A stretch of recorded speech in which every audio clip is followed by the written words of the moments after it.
We're still going to talk about these improper integrals today, but to start off with, we're going to relate two different functions together, f and g. So suppose we have two functions that are always positive for some interval a to infinity, and that on that interval, we're going to say that f is always less than or equal to g. So the function g is always above or touching f from a to infinity, right? So if g converges on the interval from a to infinity, then we can be guaranteed that f also converges on the interval. So let me just real quick, we'll just draw the picture. Here's g, and here's f. G, and there's f.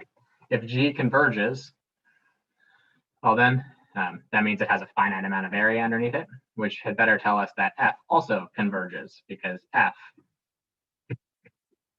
must also have a finite amount of area underneath it, since it is less than g or equal to g for its entire domain from a to infinity.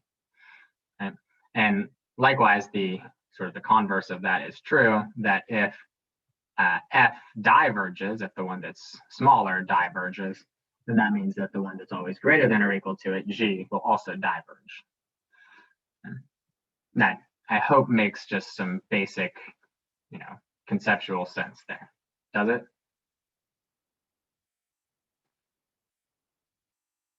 It's kind of like how we looked at the sandwich theorem years and years and years ago, right?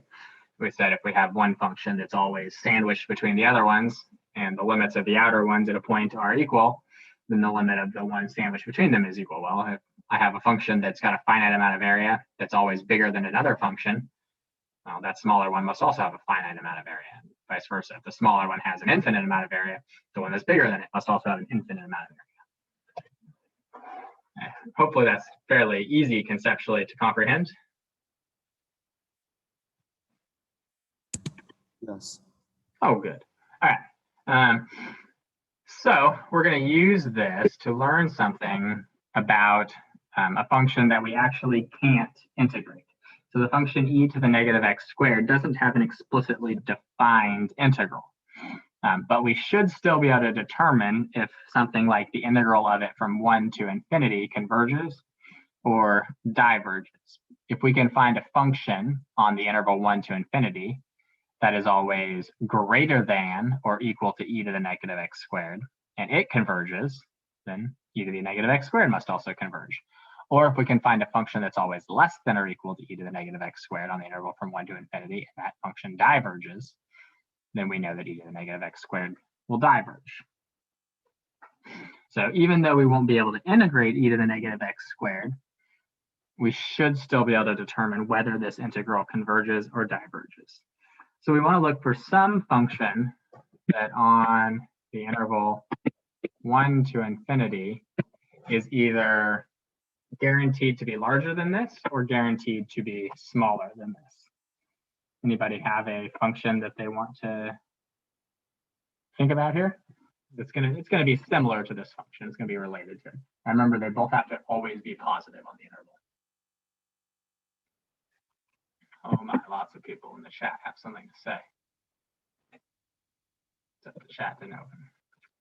All right, e to the negative x. Yeah, e to the negative x. So e to the negative x definitely related to it, and e to the negative x, which is 1 over e to the x, and e to the negative x squared, which is 1 over e to the x squared, are definitely similar to each other.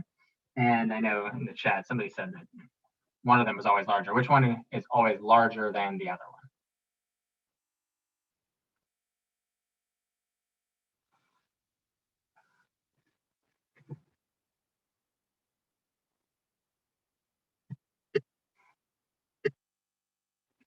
I wish my chat would open if I click on it. Yeah, e to the negative x. E to the negative x is always going to be greater than or equal to e to the negative x squared on that interval. If you think about that, anytime you plug in a value greater than 1 into e to the x or e to the x squared, that denominator is getting larger. But if I square a number greater than 1, like 2, I'm going to have 1 over e to the fourth, which this number in the denominator is larger than e to the second, right? E to the fourth is greater than e to the second.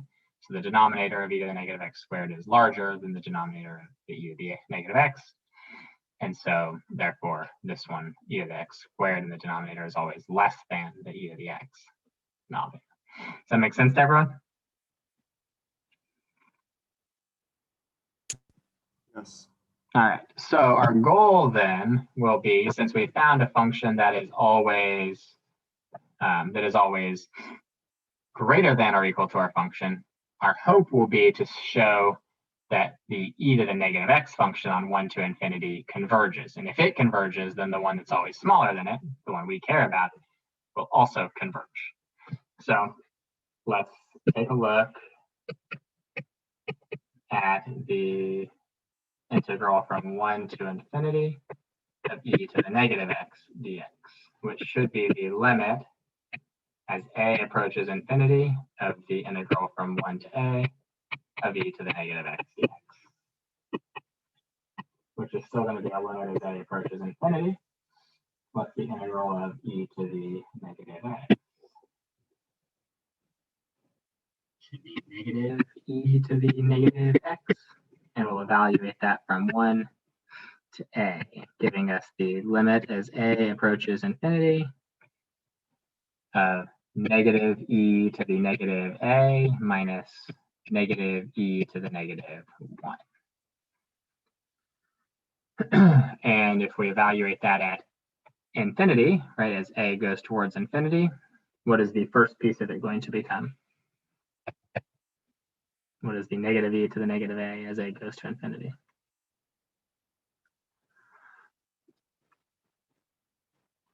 That's negative 1 over e to the infinity, which is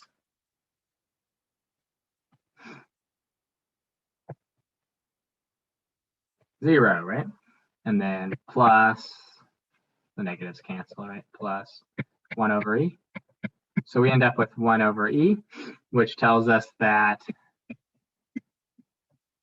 the function e to the negative x converges. And if e to the negative x, well, I should probably put an integral sign there. If the integral from 1 to infinity of e to the negative x dx converges, then we can be guaranteed that the integral from 1 to infinity of e to the negative x squared dx also converges.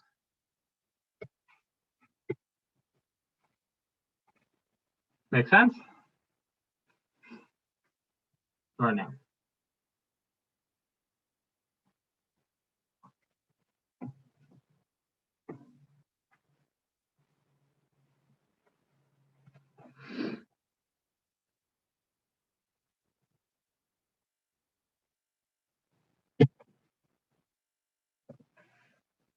Cool. All right.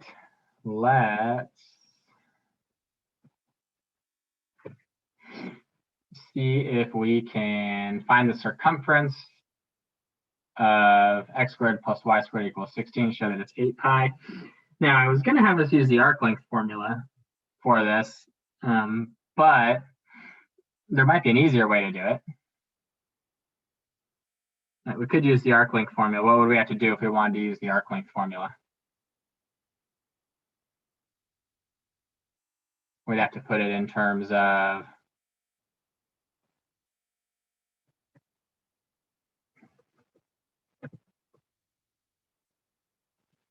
I'm going to still use the arc length formula, but there we go.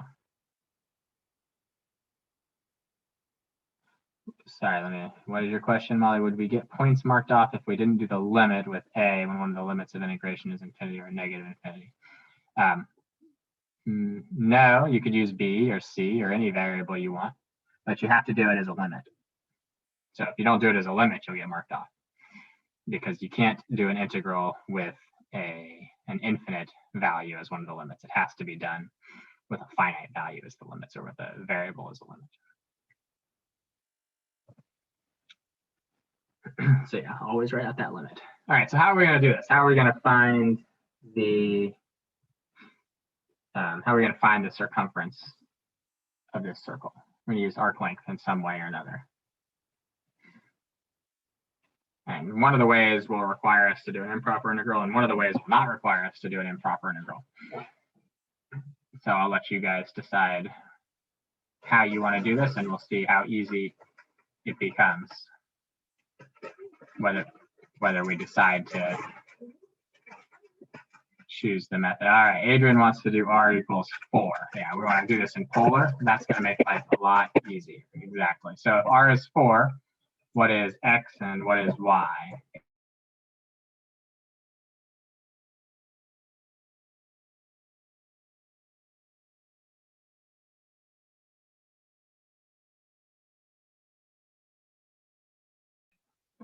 All right, what is our x value?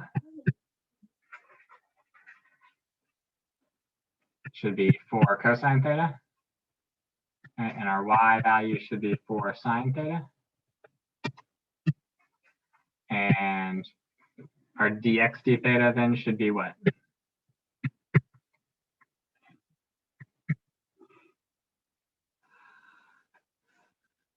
Should be negative 4 sine theta. And our dy d theta should be 4 cosine theta. And if we integrate this from 0 to 2 pi, it should be a square root of our dx d theta squared plus our dy d theta squared, which will be 16 sine squared theta plus 16 cosine squared theta. And what does that give us if we simplify that down? An integral from 0 to 2 pi of, what can we do with the 16? We can factor a 16, pull it out of the square root, which makes it a 4. And then we have a sine squared plus a cosine squared inside of there, which is 1. Square root is still 1, so we have 4 d theta. Just giving us 4 theta from 0 to 2 pi, giving us 8 pi minus 0, or 8 pi. And so, simple little problem there using the arc length formula. Doing it in terms of a polar function makes this quite a bit easier. We could also, if we wanted to, we're not going to do this, but if we wanted to, we could write it out as, y equals the square root of 16 minus x squared. And we would integrate the arc length formula from 0 to 4, and then multiply that by 4. And that would turn it into an improper integral, because the limit of 4 would become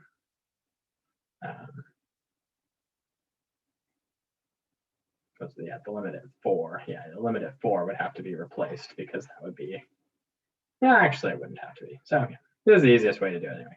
Don't worry about the other way. This way is easiest. No improper integral needed.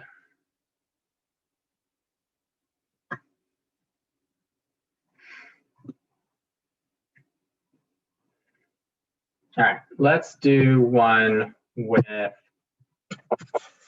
volume to bring us back to some of those volume techniques that we talked about before we went on our 10-week break here. So we're going to look for the volume of the solid that is obtained if you revolve y equals xe to the negative x from 0 to infinity around the x-axis.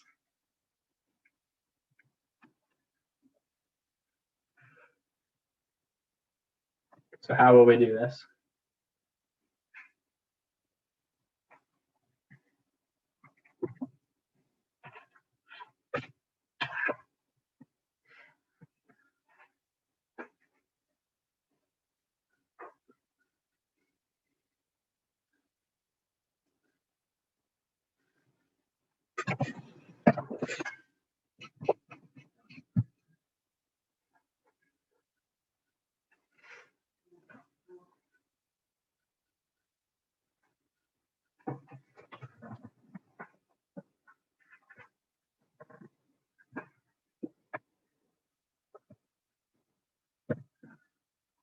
Yes, Darius, we will set up the integral. That's true. How will we set up the integral?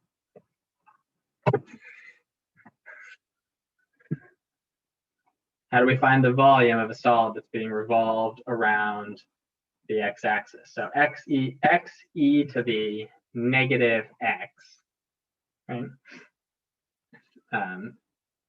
We're talking about the region in the first quadrant of it from 0 to infinity. X e to the negative x is always positive, right? And so if we take that region and revolve it around the x-axis, we should get disks, right? So we should have pi times the integral from 0 to infinity of the radius of one of those disks. And what's the radius of one of those disks? Should just be our function, x e to the negative x squared, right? We remember this, hopefully. That's how to find these integrals for volume.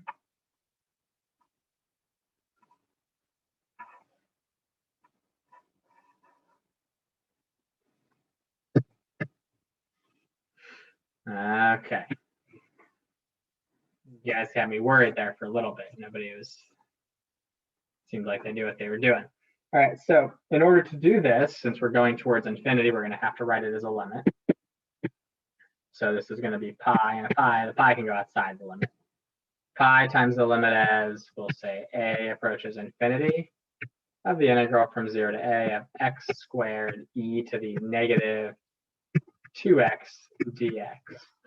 And how will we integrate x squared e to the negative 2x? Tabular integration. Tabular integration, exactly.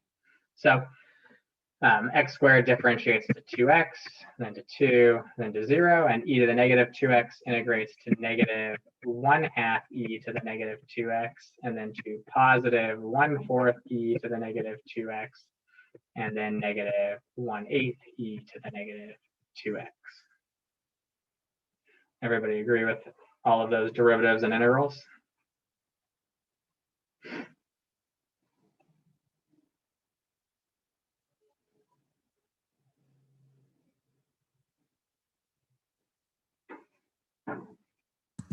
Yes. All right, wonderful. Okay, so then we should end up with pi times the limit as a approaches infinity of our integral, which should become x squared times the negative 1/2 e to the negative 2x. So that's negative x squared e to the negative 2x over 2, and then minus the next one. So that'll be minus x over 2 e to the negative 2x, and then plus the last one, which will be minus 1/4 e to the negative 2x. And we'll evaluate that from 0 to a. Good?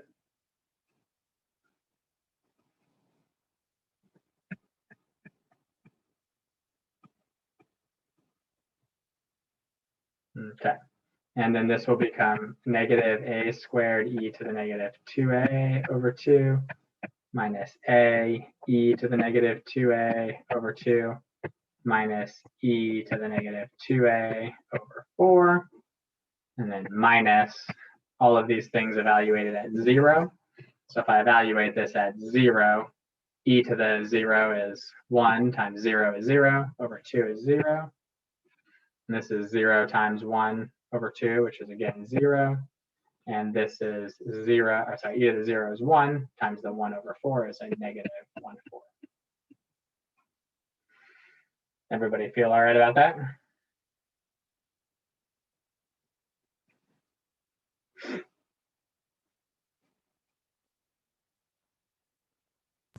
Yes. Question. Why is the second part of the limit a negative? This minus x over 2 here?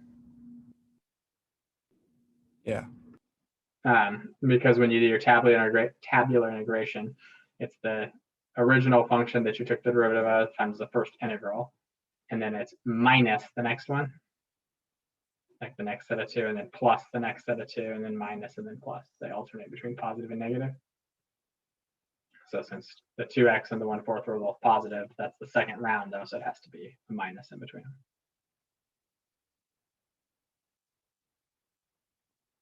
Does that answer your question or no? Yes, thank you. Okay. All right, so what happens to negative a squared e to the negative 2a over 2 as a goes towards infinity?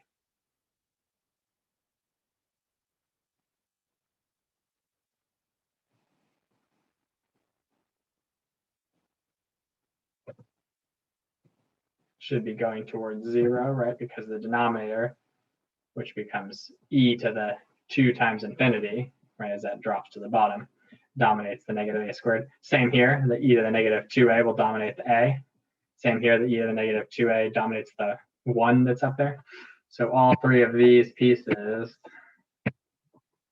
these all go towards 0 as a goes towards infinity. And what are we left with? We're left with negative 1/4 times pi. So there are pi over 4 cubic units of volume when we take x e to the negative x and revolve it around the x-axis. Pretty cool, huh? And just for fun, I know we talked about what this sort of looked like. X e to the negative x, right? It has our intercept at 0, 0, hits a max at 1, and then drops down. So we're taking this little region here, and we're just revolving that around the x-axis, you know, getting like a, I don't know what you would call it, like a little ice pick or something like that. Something like that. It has a finite amount of volume, even though it's extending infinitely to the right, towards infinity. Any questions on that?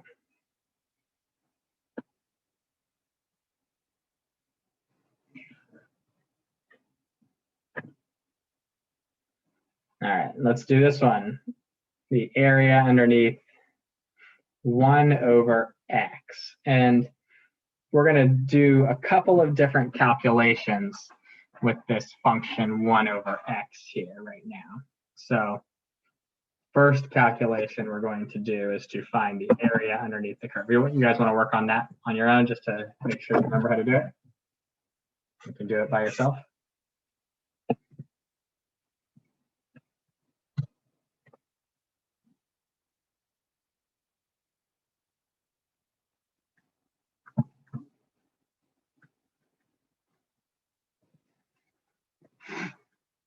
All right, I will give you 2 minutes because this one should be pretty quick. Ready, go. So we should have written it out first as a limit as a approaches infinity of the integral from 1 to infinity. Sorry, 1 to a 1 over x dx, right? Which I think we did like 2 over x or something. It's going to be the same. Everybody good so far with that?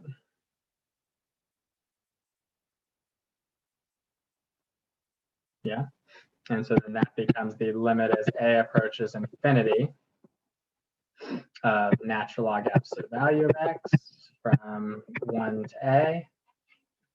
And then that becomes the limit as a approaches infinity of natural log a minus natural log 1, which gives us infinity, right? Natural log of a as a goes towards infinity is infinity, and natural log of 1 as a goes towards infinity is 0. Everybody agree with that?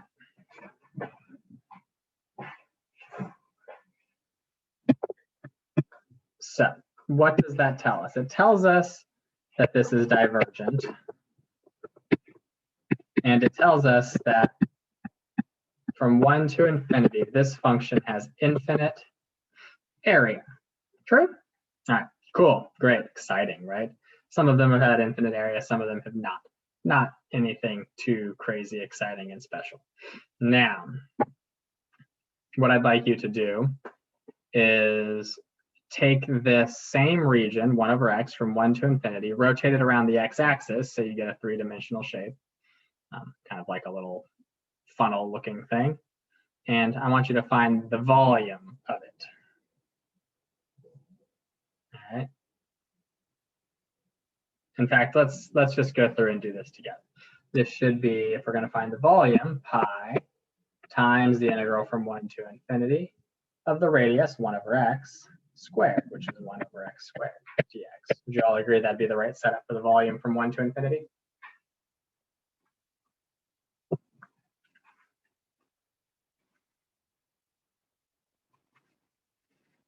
I hope. Hopefully so. Okay. So then we'll rewrite this out as a limit. Pi times the limit is a approaches infinity of the integral 1 to a of 1 to the, sorry, x to the negative 2 dx. And what's the integral of x to the negative 2?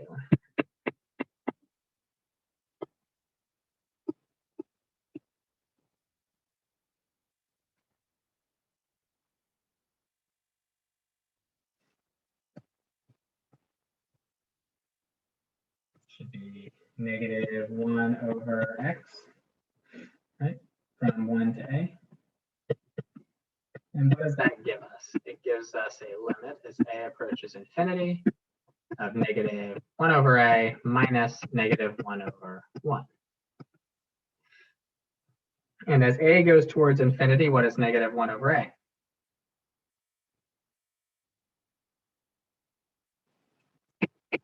Should be 0, right? And negative 1 is just a 1. So what do we end up with? We end up with pi units cubed. So we end up that this function has an infinite amount of area underneath the curve. But if you take that same curve and revolve it around the x-axis, you get a finite amount of volume, which is a little bit weird to think about, probably, how that might work. But that's not all. What we're going to do is something next that is not a formula you need to know for the AP test, but it's a cool little formula that is useful in lots of things, from like 3D printing to all kinds of other higher math things. It's the surface area formula for a solid of revolution. So the formula for the surface area, and like I said, you don't need to know this formula, but we're going to use it right now. The surface area formula is 2 pi times the integral from a to b of your function times the square root of 1 plus f prime squared, right? And so that's your arc length, right? Square root of 1 plus f prime squared. You multiply that by the function, and you're going to multiply it by 2 pi, and that gives you the surface area of the solid if you revolve it around an axis. Cool little formula. So hopefully you'll trust me that this is correct, but that you don't need it for the AP test. But we're going to do this improper integral, trying to find the surface area of this exact same solid of 1 over x from 1 to infinity. So first off, it should be 2 pi, right? Times an integral from 1 to infinity of our function, which is 1 over x. And then a square root of 1 plus, well, what's f prime of x? If f of x is 1 over x, f prime of x ought to be negative 1 over x squared. And if we square negative 1 over x squared, that ought to be 1 over x to the 4th dx. Everybody agree with that? Yes. All right, cool. So then we'll have to rewrite this as a limit. So we'll say the limit is a approaches infinity of an integral from 1 to a of 1 over x square root of, and this time what I want to do with this, just to make it a little bit easier for me to deal with, I'd like to try to rewrite this inside of the square root sign as a single fraction. So That would be x to the fourth plus 1 over x to the fourth. Would you all agree with that? If I multiply 1 by x to the fourth over x to the fourth, that becomes x to the fourth plus 1 over x to the fourth.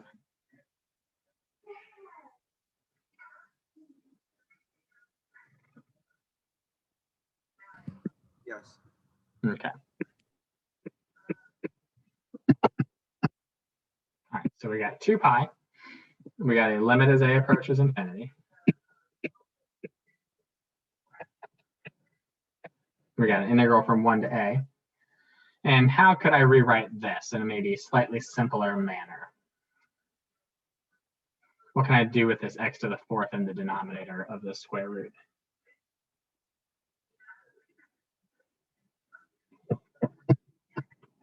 Yeah, I could divide it out, right? That's just x to the fourth square rooted, which is x squared if I pull it out. So this could be rewritten as the square root of x to the fourth plus 1 over x cubed dx. And now I think we've got this simplified down enough that we should be able to integrate it. Any thoughts on how we might integrate that?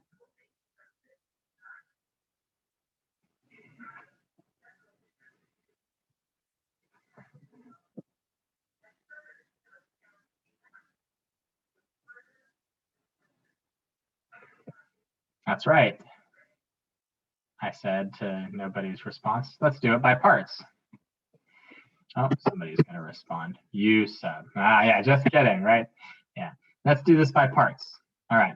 So let's let u equal x to the, square root of x to the fourth plus 1.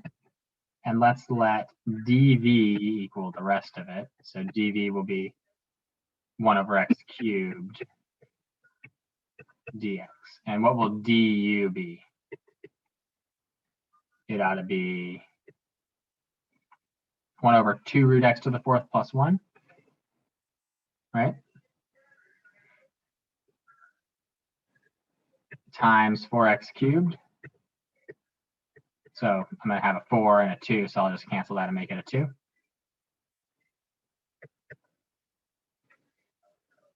And what is v going to be when we integrate x to the negative 3?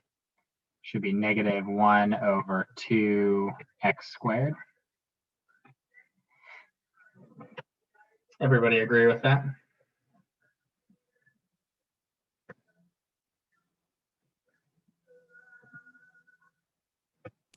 Yes. All right, and so now using the integration by parts formula, this becomes 2 pi times the limit as a approaches infinity of, okay, what did we have there? We had, I think our u times our v was a negative 1 over 2x squared and a root x to the fourth plus 1, so negative root x to the fourth plus 1 over 2x squared. Does that seem right? From 1 to a. And then plus, and then we had an integral, right, of what's left there.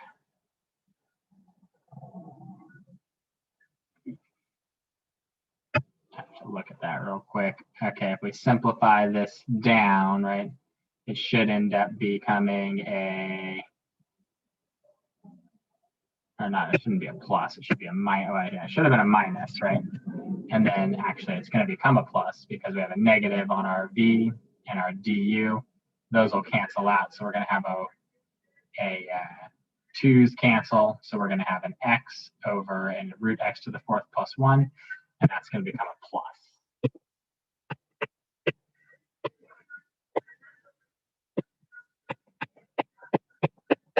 Dx.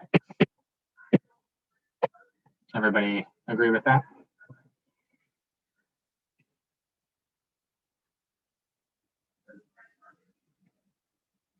And what do you guys think is a good way to do this one?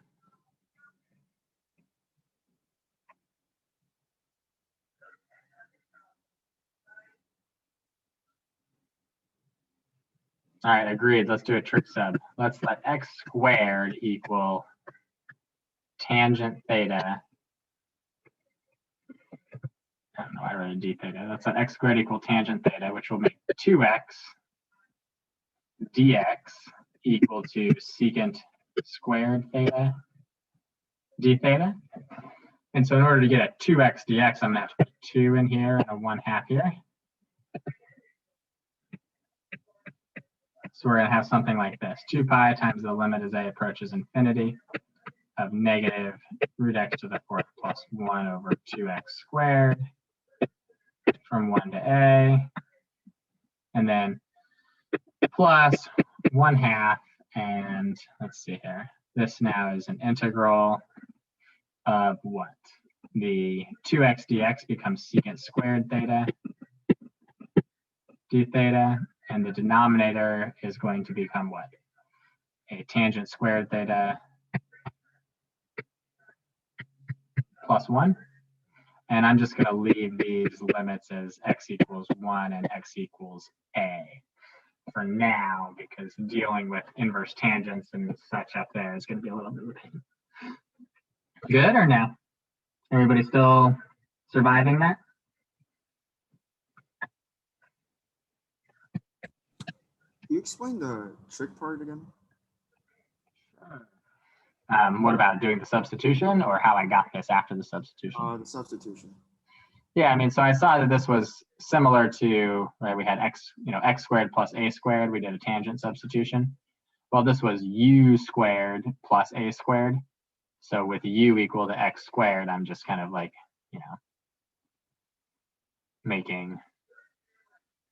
making this x squared down here and replacing the x squared with tangent theta. So I get tangent squared theta plus 1. And then just taking the derivative of those shows me that the 2x dx would be secant squared theta d theta. Thank you. Does that make sense? Yeah, thank you. Mm-hmm. All right, so we're still sitting here with all this same junk here, right? We got negative root x to the 4th plus 1 over 2x squared from 1 to a. And now we've got plus 1/2 the integral from x equals 1 to x equals a of, what does this become? Secant theta, right? I hope.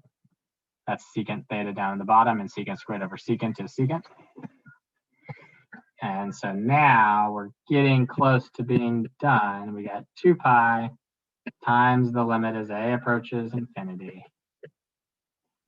of negative root x to the 4th plus 1 over 2x squared from 1 to a plus 1/2 natural log absolute value secant theta plus tangent theta, also evaluated from x equals 1 to x equals a. And that limit applies to everything.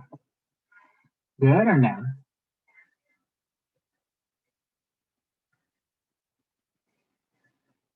And off to the side, we might want to make a note here that the tangent of theta was x squared, and that the hypotenuse then becomes x to the 4th plus 1, so that we can replace these thetas back into terms of x's, so this will be easier to evaluate. Good or no? I promise this is all going to be worth it. Everybody okay with that or no?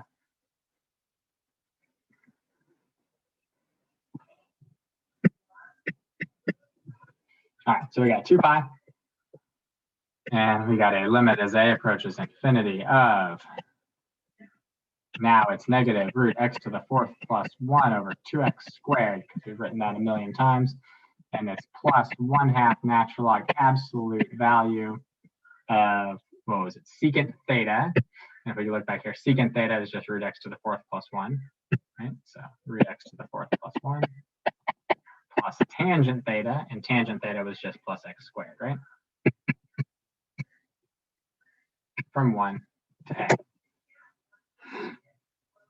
And now we just need to evaluate from 1 to a, giving us 2 pi times the limit as a approaches infinity of, let's see here, we got negative root a to the 4th plus 1 over 2a squared plus 1/2 natural log absolute value a to the 4th plus 1 plus a squared. The absolute value there is redundant, but I've already written it, so cool. Minus, evaluate this at 1. This becomes negative root 2 over 2 plus 1/2 the natural log of, and this is going to be all positive like we said before. You plug in 1, that's root 2, and then plus 1.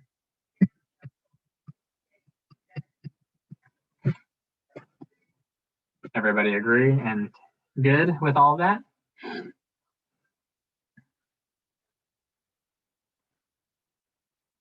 Any questions up to that point? Because now we're ready to actually evaluate the limit.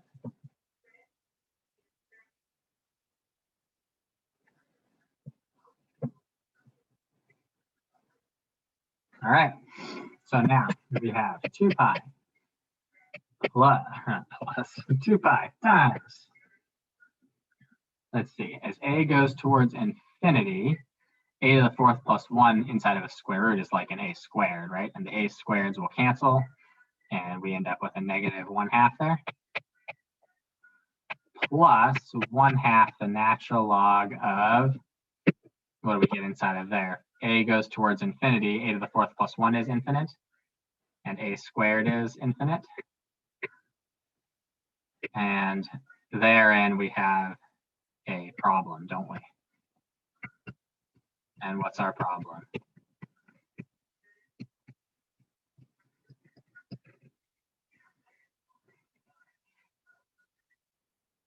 This is finite, this is finite, this is finite, this is infinite, isn't it? Which tells us that this diverges. That there is an infinite amount of surface area on 1 over x as we revolve it around the x-axis from 1 to infinity. Yet, way back here, there is a finite amount of volume, which is a very interesting paradox about this particular function, right? We're taking a look at the function 1 over x from 1 to infinity, and we're revolving it around the x-axis. What does it sort of begin to resemble if we do that?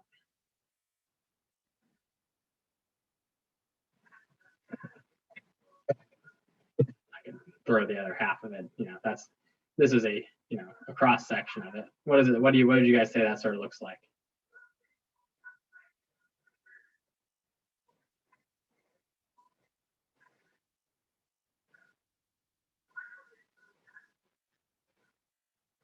This is where you're supposed to respond. The Eiffel Tower. Wow, I never got that before. Think about it the other way, and not the other way, but like not as if this is the base, but like looking at it from this side going this way. And if it's oriented in this direction, let's say, that it's not turned at all, that it's just oriented the way it's looking. I would argue that it looks sort of like a black hole. That's not what I was going to say either, but that's good. I was going to say it sort of looks like the end of a trumpet or some sort of horn. True? Would you see that? Would you agree? Yeah. Hopefully. Maybe. Yeah. Thanks, Adrian, for the maybe. So. Yeah, there's going to be a mathematical something here. So this is your math and history lesson and your philosophy lesson all at once. So it looks like a trumpet, and this actually has 2 different names. It's named after this what was he, an 18th century guy, I think. I believe he was from the 18th century. His name was Torricelli. I think. I want to say he was 18th century. No, maybe it was 17th century. Anyway, Torricelli, this is called Torricelli's trumpet, is what this shape, when you revolve it around, is called. And he was a cool guy. He did math and he did physics and stuff like that. But he also he invented the barometer, which is pretty exciting. And anyway, I'm not entirely sure why this is named after him. Maybe he was one of the first people to sort of deal with it. You know, barometer just measures air pressure. But it's called Torricelli's trumpet for like the mathematically inclined. But it has another name also, it's also called Gabriel's horn. And for those of you of a biblical reading persuasion, you know about the archangel Gabriel, right? Gabriel is supposed to sound a trumpet at the judgment day. Y'all familiar with this story? Some of you familiar with this story? Maybe, yes, no, maybe. Yeah. And so like that's Gabriel's deal is he blows this trumpet and is like, all right, judgment day, y'all gonna die. And so it's kind of like this weird paradox between the infinite and the finite, right? That's got an infinite amount of surface area, but it's got a finite amount of volume. And the reason they called it Gabriel's horn when they first discovered this little cool paradox about the surface area and the volume is because the whole idea of, you know, Gabriel coming down for the judgment day is the combination of the idea of the finite existence on Earth and the infinite afterlife. Not that I'm making any sort of judgment for judgment day one way or the other about those beliefs. Just that's one of the reasons it was called Gabriel's horn, which is kind of cool. Also named Torricelli's trumpet. But the crazy thing about it is, if you think about it this way, that it has an infinite amount of surface area, but a finite amount of volume. So that means that I could take, what was it, pi cubic units of, let's say, paint, and I could fill this shape, if it was, you know, hollow, I could fill this shape completely full with paint. It's true, because it's pi cubic units of volume. But no matter how hard I tried, I could use all the paint in here and I would have not painted the surface of the object. So there is a finite amount of volume, but an infinite amount of surface area. I can fill it with a substance, but I cannot coat the surface of it with all of that substance that I have filled it with, which is kind of cool. I think it's an interesting little paradox. Clearly